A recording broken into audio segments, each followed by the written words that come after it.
오늘 우리에게 주시는 하나님의 말씀은 누가복음 24장 1절에서 12절까지의 말씀, 신약 성경 139쪽쯤 되겠습니다.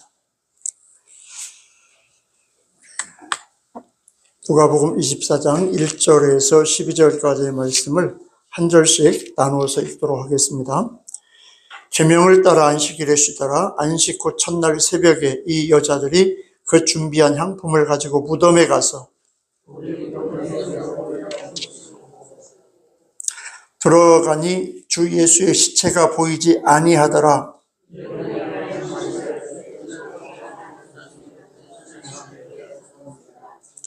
여자들이 두려워 얼굴을 땅에 대니 두 사람이 이르되 어찌하여 살아있는 자를 죽은 자 가운데서 찾느냐?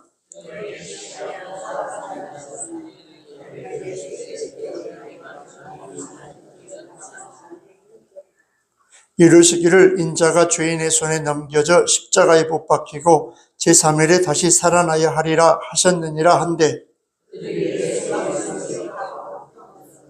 무덤에 들어가 이 모든 것을 11사도와 다른 모든 이에게 알리니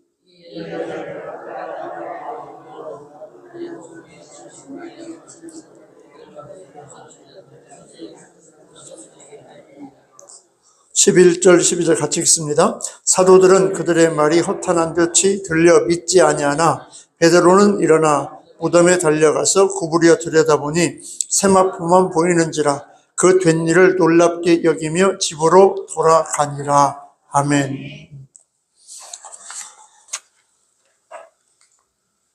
오늘은 부활주일인데요, 우리가 매년 지금까지 해왔던 대로 부활주일 오전 예배 드리고 오후 예배는 이제 부활 소식을 전한다는 의미에서 각 마을별로 부활절 계란과 함께 부활의 떡을 나누고 오후 예배를 대신했습니다.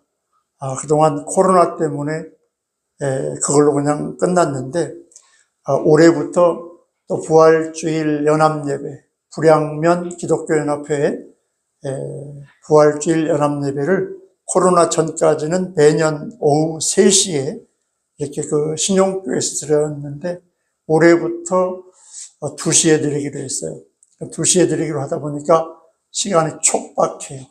그래서 제가 정말 무지무지 애를 써가지고 설교를 한 40%를 줄여서 짧게 하려고 애를 쓰고 있는데,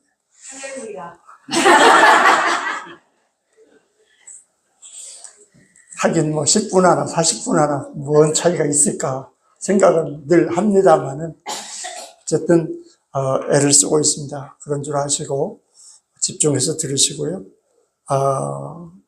우리가 나가서 부활 소식 전하는 것도 중요하고, 또 우리가 2시 연합예배 참석하려면 우리 교회에서 최소한 40분에는 아마 출발해야 되잖아요. 1시 40분. 그러려면 조금 일찍 끝내야 되겠다라는 생각이 듭니다.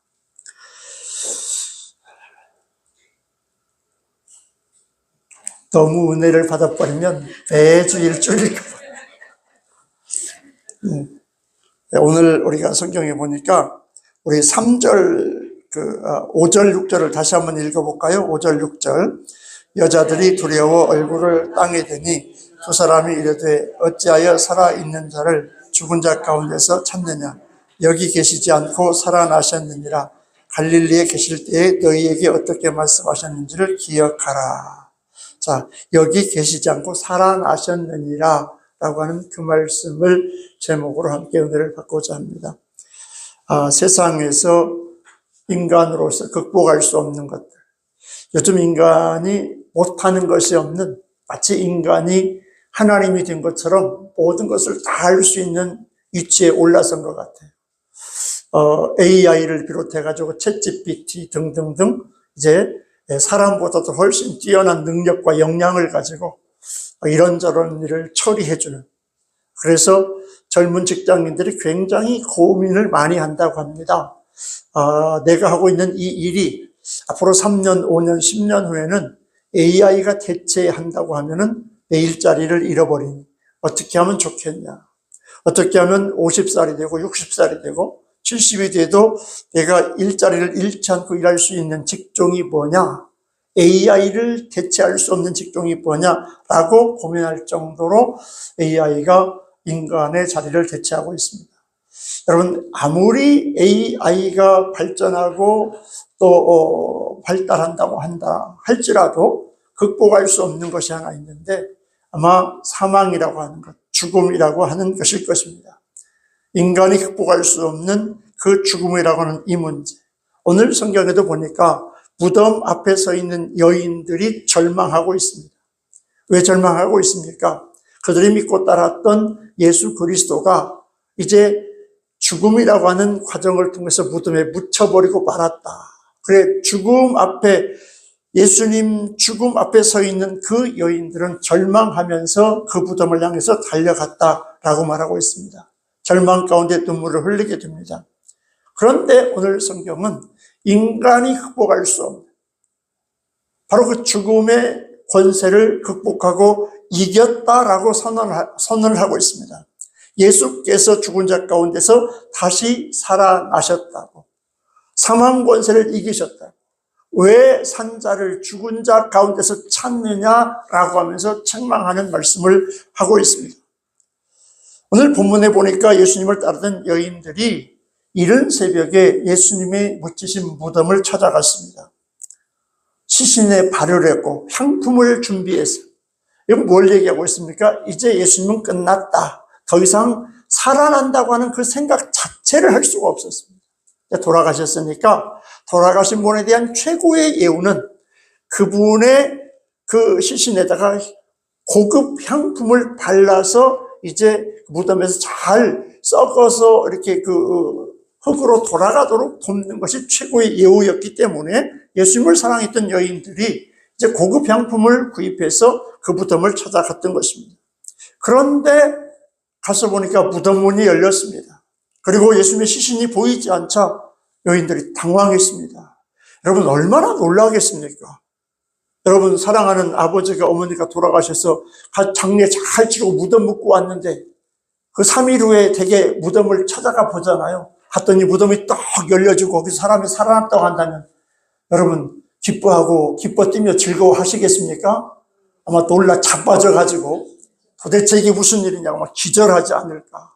아마 이 여자들도 똑같았을 것입니다. 당황했습니다. 당황해서 어쩔 줄 몰라 하는데, 아니, 시신이라도 있다고 하거나 무덤문이 열렸다고 한다면 별 문제가 없는데 시신 자체가 없어지고 무덤문이 열려진 상태니까 도대체 시신이 어디로 사라졌단 말인가? 살아났다라고 하는 것은 도저히 상상조차도 못하고 있는 여인들 아닙니까? 어쩔 줄 몰라 하고 있는 그 여인들 앞에 이제 옷을 찬란하게 입은 두 사람이 나타났다고 성경이 말하고 있습니다. 그러면서 그들이 하는 말, 어찌하여 살아있는 자를 죽은 자 가운데서 찾느냐. 여러분, 이 말씀을 그 여인들만이 듣는 말씀인가? 우리 한번 생각해 봐야 돼요. 여러분, 오늘 부활주일이라고 예수님이 살아나셨다고 고백하고 있는데 정말로 예수님이 부활하신 것을 믿습니까? 진짜로 믿습니까? 그 부활하신 주님이 오늘 나와 함께 한다는 믿음과 신앙을 가지고 있습니까? 여러분, 우리는 부활의 주님을 입으로 되뇌이면서도 그 부활의 주님을 실감하며 살지 못하고 있다. 어떻게 보면 이 여인들처럼 살아나신 주님을 여전히 죽으신 가운데 천국에 가서나 만날 주님으로 바라보고 믿고 살아가고 있는 것은 아닌지 살펴봐야 돼요. 여러분, 이 여인들이 누굽니까? 누구보다도 예수님을 사랑하며 따랐던 여자들 아닙니까? 12 제자보다도 더 예수님을 사랑했던 사람들이 이 여자들이었어요. 예수님을 도왔습니다. 가장 지근거리에서 예수님의 모든 필요를 채워줬던 사람들, 예수를 가장 잘 믿던 여자들이었습니다. 그러나 그들에게는 예수님이 살아나신다는 믿음을 갖지 못했습니다. 십자가에 죽은 예수였습니다. 죽어서 무덤에 묻힌 예수였고 시신으로 누워있는 예수, 그 예수를 바라보고 따라갔던 것입니다. 왜 그렇습니까? 부활을 믿지 못했기 때문에. 부활이라고 하는 것은 상상할 수 없었고, 예수님께서 돌아가시기 전에 3번 이상을 부활할 걸 얘기했음에도 불구하고 그게 무슨 말인지 이해를 못했습니다. 그들은 예수가 하나님의 아들이심도 믿지 않았습니다. 메시아임도 믿지 못했습니다. 죽음으로 모든 것이 끝났다고 생각하면서 이제 그 무덤이 마침표다. 그래서 마지막 그 예수님을 사랑하는 그 여인들의 마음을 담아 그 시신에 향품이나 발라드리자라고 그 무덤을 찾아갔던 것입니다. 그래서 애통하는 마음을 감출 수가 없었습니다. 예수님의 시신을 보기 위해서 무덤으로 달려갔습니다. 그들의 믿음은 아직도 시신으로 누워있는 무덤 앞에 서 있는 믿음에 머물고 있었다라고 하는 것이죠. 오늘 예수 믿는다고 하는, 부활의 주님을 믿는다고 하면서도 오늘 내 모습이 어찌 보면 예수님 무덤 앞에 서 있는 이 여인들의 믿음과 별반 차이가 나지 않는가 우리 살펴봐야 돼요. 예수는 무덤에 계시지 않았습니다. 부활하여 다시 살아나셨습니다. 그러면서 천사가 말하고 있습니다. 주가 살아나셨느니라. 여기에 계시지 않고 살아나셨느니라. 사신 주를 왜 죽은 자 가운데 찾느냐라고 오늘 저와 여러분에게 말씀하고 있다고 하는 사실입니다. 여러분, 예수 그리스도를 살아나신 주님으로, 부활의 주님으로 믿는 그 믿음, 그 신앙은 어떤 사람, 어떤 믿음인가? 오늘 우리 자신을 점검하면서 정말 내가 부활의 주님을 믿고 있는지, 부활신앙으로 주님 앞에 서 있는지 자신을 점검하며 확인하는 이 시간이 되기를 주님의 이름으로 축원합니다. 주님이 살아나셨다라고 하는 이 말씀이 주는 의미가 무엇이냐? 바로 주가 살아나셨기 때문에 사신 주를 믿는 사람의 그 삶은, 믿음의 모습은 어떤 것이어야 되는가라고 하는 것을 우리에게 일깨워주고 있습니다. 첫 번째, 주가 살아났다고 하는 것을 믿는 믿음과 신앙은 어떤 믿음인가? 오늘 성경에 보니까 염려 근심하지 않는 믿음이다라고 말씀하고 있습니다. 부활의 주님을 믿는 사람은 어떤 믿음을 갖는다고요? 염려 근심하지 않는 믿음이다. 그 말. 우리가 분명하게 알아야 돼요. 오늘 본문 4절에 보니까 우리 4절을 같이 한번 읽어볼까요? 4절 읽습니다. 이로 인하여 근심할 때 문득 찬란한 옷을 입은 두 사람이 곁에 섰는지라. 자, 이로 인하여 근심한다. 이게 무슨 말씀이에요? 죽은 예수님이 사라졌다 그 말이지. 네? 죽은 예수님이 그 자리에 누워서 향품 발라드리고 마지막 장례 절차 다 마무리해야 되는데 죽은 예수님 시신이 사라졌어요. 근심과 염려와 걱정 속에 빠져 있을 수밖에 없었다라고 말하고 있습니다. 여러분, 왜 이 여인들이 왜 근심했어요? 근심한 이유가 뭐예요? 무슨 믿음이 없기 때문에? 부활의 신앙을 갖지 못했기 때문에. 만약에 부활의 믿음과 신앙을 가지고 있었다고 한다면, 야, 예수님 부활하신다고 했는데 정말 부활하셨을까? 라고 무덤을 향해서 달려갔어야 돼. 예수님이 살아계실 때에 3번 이상 부활에 대한 말씀을 하셨는데 그 말씀을 반신반의하는 믿음이라도 가지고 있다고 한다면, 야, 주님 돌아가셔서 무덤에 묻었는데 우리 한번 가보자. 평소에 살아나신다고 말씀하셨는데 정말 살아나셨을까라고 하는 믿음을 가지고 무덤을 향해 달려갔어요. 근데 무덤 문이 열렸습니다. 주님의 시신이 없어졌습니다. 이런 부활의 믿음을 반이라도 가지고 있었다면 이들이 근심해요, 기뻐해요? 기뻐 뛰겠죠. 맞다, 맞아. 예수님 부활하셨네. 라고 나가는 게 정상적인 믿음 아니겠습니까? 이 여인들은 부활 신앙에 대한 믿음이 전혀 없었습니다. 만약에 여인들이 부활의 예수를 믿었다고 한다면 오히려 무덤에 빈 것을 보며 기뻐하면서 아마 신발이 벗어지도록 달려와가지고 외쳤을 겁니다. 예수님이 부활하셨다라고. 부활 신앙이 없으니까 근심하고 애통하고 염려하고, 여인들이 기뻐해야 할 상황에서 오히려 부활을 얘기하신 예수님을 믿지 않았기 때문에 근심할 수밖에 없었더라. 사랑하는 성도 여러분, 불신앙 가운데 있고 믿음이 없는 상태에 있다고 한다면 염려, 근심, 걱정 가운데 빠질 수밖에 없더라. 여러분이 살아가면서 이런저런 일이 있을 때 근심과 염려 속에 여러분의 마음이 흔들리고 있지는 않습니까? 오늘 성경은 말씀하고 있습니다. 염려하지 말고 근심하지 말라고. 네 능력으로 머리털 하나 희가 하나 감게 할 수 있겠냐? 부활의 주님을 믿고 부활의 신앙을 가진다고 한다면 근심과 염려와 걱정 다 내려놔야 됩니다. 그 주님이 해결해 주실 것을 믿고 믿음으로 당당히 달려가는 것. 부활의 주님은 부활을 믿지 못하고 근심 속에 처해 있는, 염려, 근심, 걱정 속에 빠져 있는 그들에게 오히려 주님이 찾아와서 그들을 위로해 주고 있는데요. 이게 바로 성경의 내용 아니겠습니까? 그러면서 말씀하고 있습니다. 울지 말라고, 걱정하지 말라고, 염려하지 말라고. 그들의 눈에 눈물을 닦아주시는 그분이 부활의 주님이신 줄 믿으시기 바랍니다. 여러분, 부활의 주님을 믿고 부활의 신앙을 가지면 염려, 근심, 걱정 다 내려놓을 수밖에 없어요. 왜? 하나님께 맡기는 거거든. 내가 할 수 있는 일 최선을 다해서 하고 내가 안 되는 일은 하나님께서 알아서 해 주실 것이다. 제가 오늘 아침인가요? 어제 사모하고 밥을 먹으면서 얘기를 했어요. 내가 이런저런 일들을 이렇게 저렇게 할 때에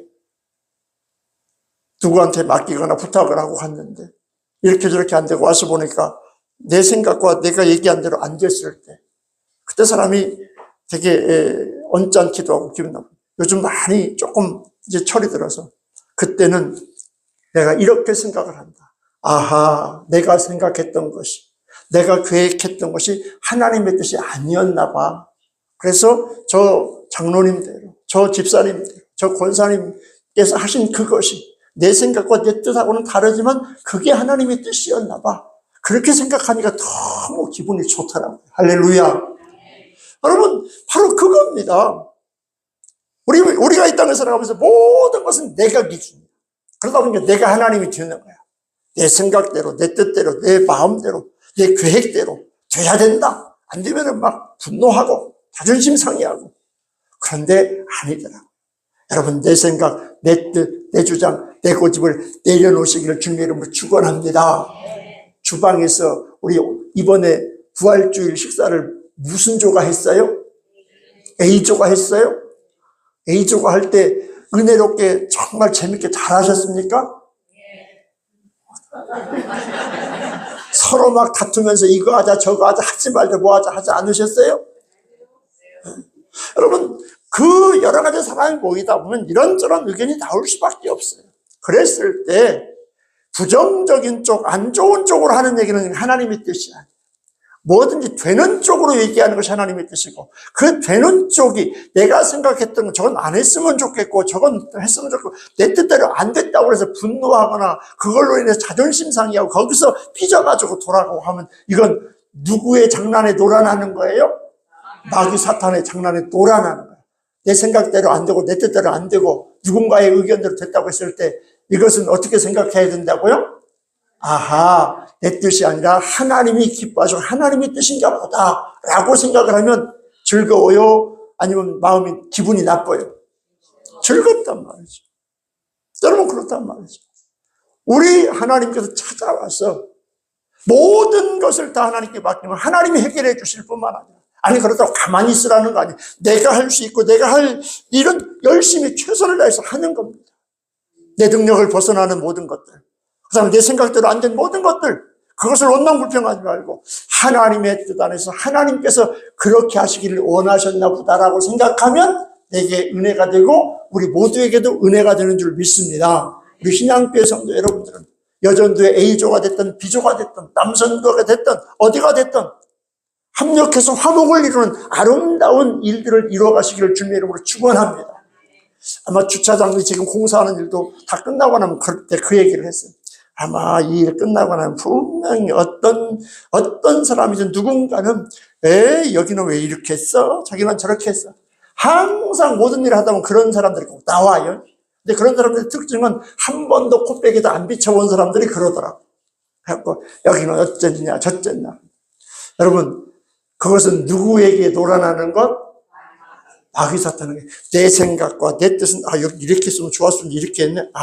이게 하나님의 뜻인가 보다. 하나님이 원하시는가 보다 라고 하면 나에게도 은혜가 되고 우리 교회 모두에게도 은혜가 되고 그 일을 한 사람에게도 은혜가 되더라.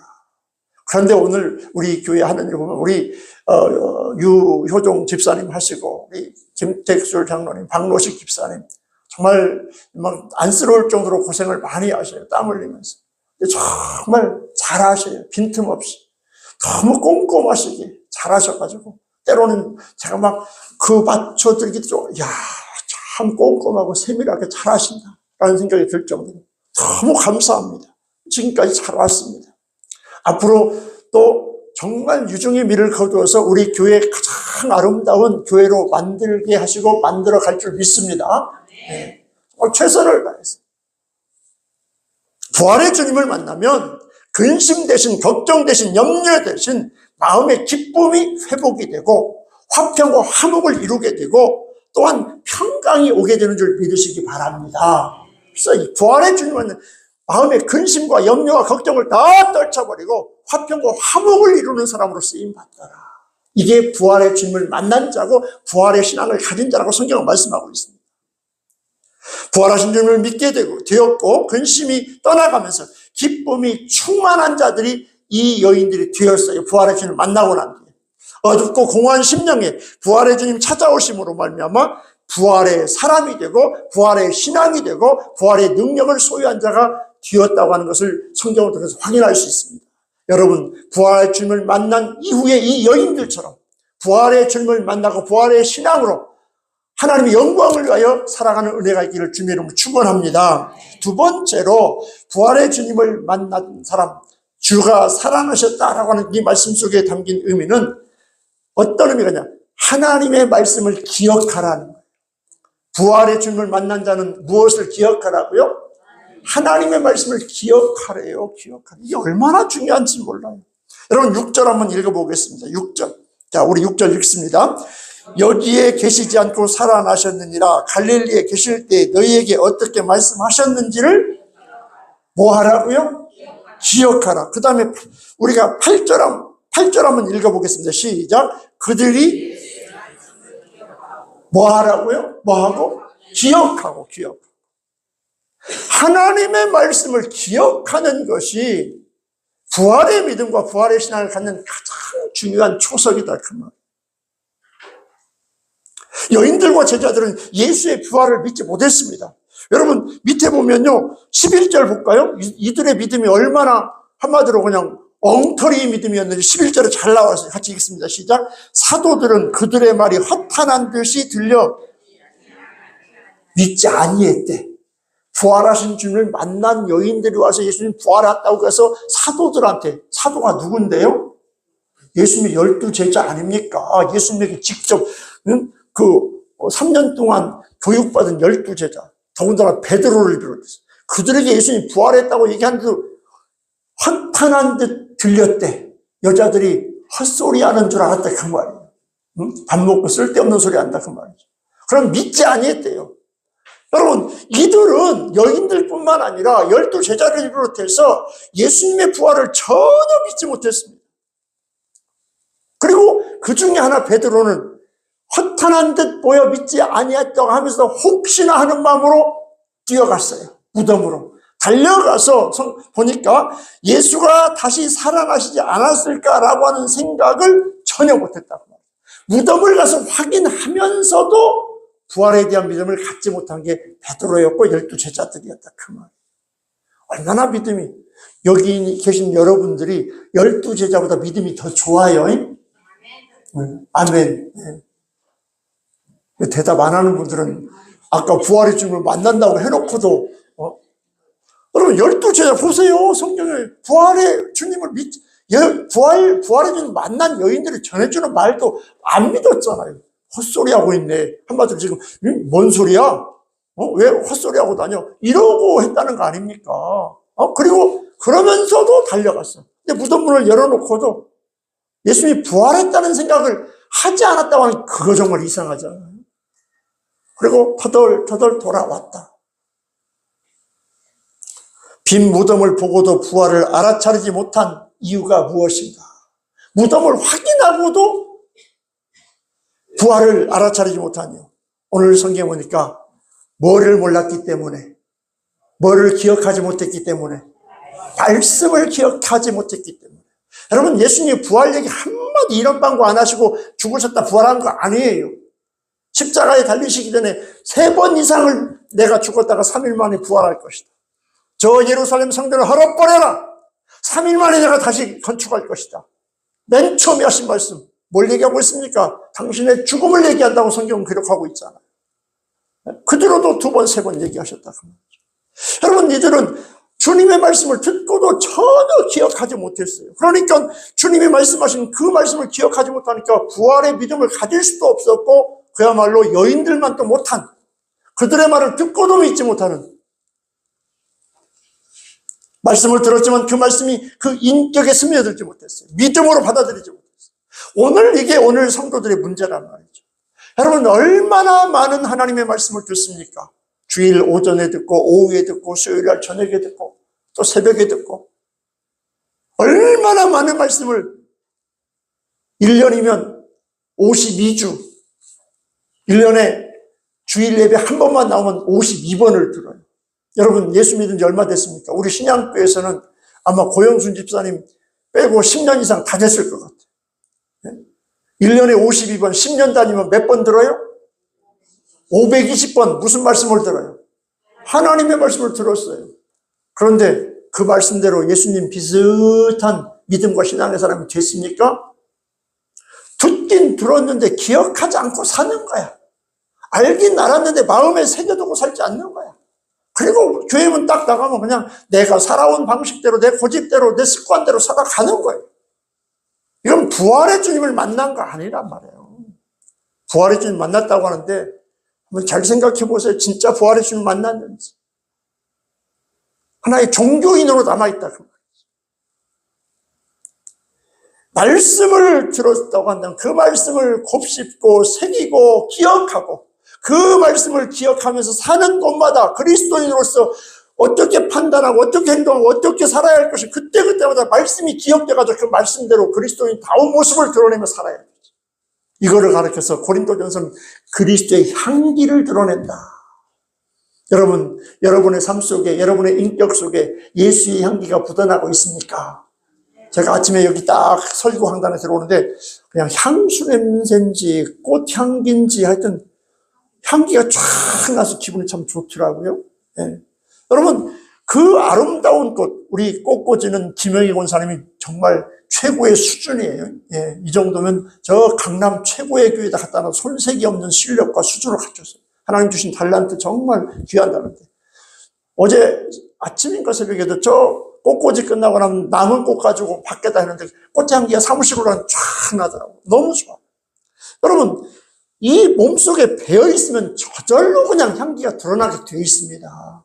부활의 주님을 만난 사람은, 부활의 신앙을 가진 사람은 저절로 누구의 향기가 드러나요? 누구의 모습이 드러나요? 한번 양옆으로 들여다봐. 얼굴 봐봐. 예수의 모습이 드러나는지, 왼수가 자는지, 사납지 않은지 드러나야 돼요. 저절로 드러나야 돼. 그래서 여러분들이 낯선 사람한테 혹시 권사님 아니세요? 혹시 어디 교회 장로님 아니세요? 라고 물어볼 수 있을 정도, 그게 바로 향기거든요. 근데 혹시 뭐 장사하세요?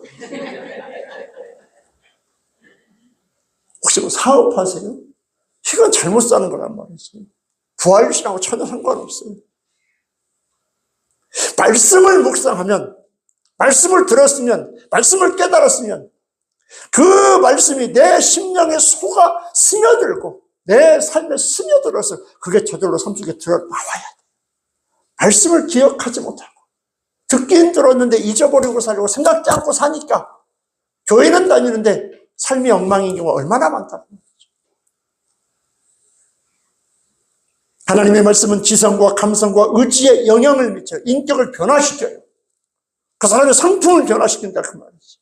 예수 믿으면 안 달라지는 게 기적이다 그 말이지. 제대로 예수 믿고 부활의 주님을 제대로 만나면 저절로 변화되고 달라지게 돼 있어요. 그래서 얼굴만 보면 인자하고 넉넉하고 풍성하고 이런 모습들이 자연적으로 드러나게 돼 있다 그 말이지. 그로 인해서 가치관이 달라지는 겁니다. 하나님 말씀에서 인생관이 달라지는 겁니다. 세계관이 달라지는 겁니다. 세상을 보는 눈이 달라져요. 예수 제대로 만나면. 정말 내가 예수 제대로 만났는지, 부활의 주님을 만났는지 한번 내 자신을 들여다 보십시오. 세상을 보는 눈이 달라져서 빈 무덤을 본다면 예수님의 부활을 깨닫게 될 것입니다.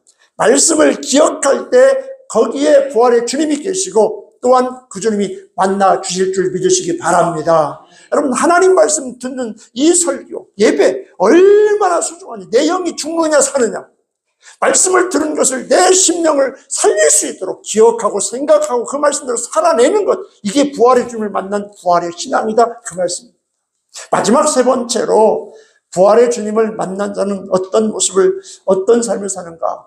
부활의 소식을 전하지 않고는 견딜 수 없다. 뭘 않고는 견딜 수 없다고요? 부활의 주님을 전하지 않고. 그래서 오늘 오후에 떡 돌리면서 부활의 주님을 전하는 겁니다. 여러분 가서 그냥 집집마다 가서 빨리 끝내고 빨리 가자, 그냥 대충 걸어놓고 오면 안 돼요. 정말 그 떡 속에, 계란 속에, 여러분이 가는 그 발걸음 속에, 그 들고 가는 그 손길 속에 정말 하나님 이 집에 예수님이 찾아오시고, 정말 이 집에 영혼이 구원받고, 정말 이 집에 하나님의 은혜가 임하기를 소원합니다라고 하는 간절한 마음을 가지고 여러분 전해주시고 걸어놓고 오시길 바랍니다. 기도해야 돼요. 기도해야 돼요. 그게 바로 하나님을 전하는 것이고 말씀을 전하는 것이고 부활의 주님을 전하는 거다, 그 말이죠.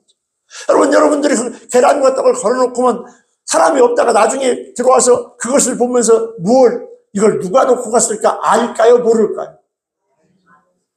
모른다면 그건 말이 안 되죠. 어디서 갖다 놨을 거라고? 교회에서 갖다 놨을 거라고. 왜 갖다 놨을 거라고? 부활절이니까 갖다 놨을 거라고. 다 알잖아요. 그러니까 갈 때 그냥 빨리 걸어놓고 막 하지 말고 정말 그 집이 구원받고 그 영혼이 구원받고 그 집에 부활의 주님이 찾아가 만나주셔서 예수 믿게 해달라는 간절한 마음을 가지고, 여러분 그게 바로 부활을 전하는 복음이고 그게 바로 부활의 주님을 만난 신앙이다. 오늘 본문 9절은 그렇게 말하고 있습니다. 우리 9절 같이 한번 읽어볼까요? 9절. 무덤에서 돌아가 이 모든 것을 11사도와 다른 모든 이에게 알렸다. 여러분, 무덤이 열려서 예수님 부활했다고 하는 소식을 알고도 예수님 부활했어, 나만 알고 있어야지, 묻어놓고 그냥 조용히 돌아갈 수 있는 사람 있어요? 있다면 정신병원 가야 돼, 그 사람. 네? 사망 권세 이기고 부활했다고 하는 그 주님을 만났다고 하면 이거는 묻어둘 수가 없죠. 가슴 터지는 일이잖아요. 여인들이 헐레벌떡 뛰어갔다고 얘기하고 있지 않습니까? 무덤을 향한 발걸음이 이제는 여러분 정말 어깨가 늘어지고 발걸음이 무겁고 모든 인생의 절망으로 걸어갔던 무덤을 향한 그 믿음과 신앙, 부활의 주님을 만났더니 기뻐 뛰며 주를 찬양하는, 그래서 예수 그리스도가 부활하셨다라고 외치고 선포하는, 그렇게 선포하지 않고는 가슴이 터질 것 같은 뜨거운 가슴으로 모든 사도들에게, 모든 사람들에게 그 부활의 주님을 전했다, 알렸다라고 말하고 있지 않습니까? 여러분, 부활의 주님을 만나셨습니까? 이제 소리가 작아지네. 알리고 전도하라 소리가 굉장히 소리가 작아져. 아까는 막 소리 다 대답. 여러분, 부활의 주님을 만나셨습니까? 그럼 어떻게 해야 된다고요? 전하고 알려야 된다. 어떻게 안 알리고 가만히 있을 수 있어요? 이 좋은 주님은. 네? 여러분, 우리 신앙은 빈 무덤만 바라보고 있는 신앙이 아니니까 점검해봐야 돼요. 부활의 주님을 만나고도 가만히 있다면 여전히 무덤만 바라보고 있는 거예요. 아이고, 우리 주님이 어디 갔다냐? 누가 훔쳐갔다냐? 어쨌다냐? 그냥 그러고 있는 거예요. 그러나 정말 부활의 주님을 만났다고 한다면 그럴 수 없어요. 마리아와 여인들처럼 무덤에서 발을 돌이켜 뛰어갈 수밖에 없고 전할 수밖에 없고 알릴 수밖에 없는 게 부활의 주님이다. 부활신앙은 단순히 예수께서 죽으셨다가 다시 사셨다는 것을 믿는 것이 부활신앙이 아니에요. 부활하신 예수의 현재, 부활하신 예수가 지금 살아 역사하시고 지금도 나와 함께 하시고 그 주님이 나의 모든 삶을 책임지시고 인도하신다는 믿음을 가지고 그 주님을 전하고 증거하는 게 부활의 주님을 만난 줄 믿으시기 바랍니다. 여러분, 예수님은 죽어서 천국 가서 만나는 게 그게 부활신앙이 아니에요. 그건 빈 무덤 앞에 서 있는 신앙이다, 그 말이죠. 여러분, 오늘 주님은 어디에 계신다고요? 주님이 어디 계신다고요? 지금 나와 함께하고 계신다 그 말이지. 살아나신 그 주님, 그 주님은 지금 나와 함께하고 계시고, 그 주님이 나보다 한 발 앞서가시며 나의 길을 인도하시고, 그 주님께서 이 믿음의 길에 승리할 수 있도록 나를 도우시고 붙들어 인도하신다는 믿음을 가지고 나가는 것, 이게 부활신앙인 줄 믿으시기 바랍니다. 주님의 부활 소식을 전하는 자들에게 축복의 손길이 임하고 펼쳐지는 줄 믿으시기 바랍니다. 우리가 부활을 알리지 못하는 까닭이 뭡니까? 예수께서 죽었다가 사흘 만에 부활하셨다고 하는 사실을 믿어지지 않기 때문에, 그냥 말로만 생각으로만 그렇게 알고 있기 때문에 부활하신 예수님을 전하지 못하는 거다. 근데 그 주님 지금도 살아서 나와 함께 하십니다. 제가 가끔 말씀드렸지요. 수원에 춘천에 있을 때 그 박진천 권사님이었어요. 그분은 항상 그게 부활이시다. 항상 목사님, 우리 아버지가 난 진짜 자기 친아버지, 친정 아버지가 옆에서 뭐 이렇게 저렇게 하는 줄 알았는데, 나중에 보니까 그 아버지가 어떤 아버지? 하나님 아버지. 살아서 마치 지금 같이 함께하고 있는, 그게 신앙 아닙니까? 예? 우리 하나님은 죽어서 천국 가서 만나는 하나님이 아니라니까? 지금 살아 역사하면서 나와 함께 하신 그 하나님. 그런 하나님의 실존을 느껴야 돼요. 그런 영성으로 하나님과 교제해야 하고, 그런 영성으로 하나님과 관계를 맺어야 돼요. 그게 살아있는 믿음, 부활하신 주님과 함께하는 믿음 아니겠습니까? 부활의 주님을 만나지 못하다 보니까 부활절 예배도 형식적인 예배가 되고 감동도 감격도 없는 기념식으로 끝나는 경우들이 많더라 그 말입니다. 그러므로 부활의 주님이 나와 함께 하심을 믿고 부활의 주님을 향해서 달려가는 믿음과 신앙이 되시기를 주님의 이름으로 축원합니다. 그리스도인들은 모름지기 주님이 살아계심을 믿고 알리는 증인으로 살아야 된다고 성경은 말씀하고 있습니다. 사랑하는 성도 여러분, 해마다 부활절을 맞이하면서 우리 마음속에 기쁨과 소망이 없는 이유가 어디 있는가? 그저 그냥 하나의 절기를 보내고 있고 하나의 기념식처럼 보내는 이유가 어디에 있냐? 바로 부활의 주님을 만나지 못하고 부활 신앙을 갖지 못하다 보니까 그저 무미건조한 신앙생활을 하고 있다라고 성경은 말하고 있습니다. 아무쪼록 우리 신앙교회 성도 여러분들은 부활하신 주님을 여러분들이 만나시기를 주님의 이름으로 축원합니다. 그 주님이 여러분 마음속에 함께 하시고 그 주님이 여러분과 함께 동행하는 은혜가 있기를 주님의 이름으로 축원합니다. 이제 나를 위해 부활하신 주님을 만나야 돼요. 그 주님과 함께 해야 돼요. 그 주님과 동행해야 돼요. 더 이상 산 자를 죽은 자 가운데 찾으면서 근심하는 믿음과 신앙이 되어서는 안 됩니다. 부활의 말씀을 믿고 기억하시고 그 말씀을 기억하면서 그 주님을 만나고 그 주님의 말씀대로 살아가는 능력 있는 신앙이 되어야 돼요. 그리고 부활의 주님이 나와 함께 하심을 확신하면서 그 부활의 주님을 만방에 알리며 살아가는 복된 성도들이 다 되시기를 주님의 이름으로 축원합니다.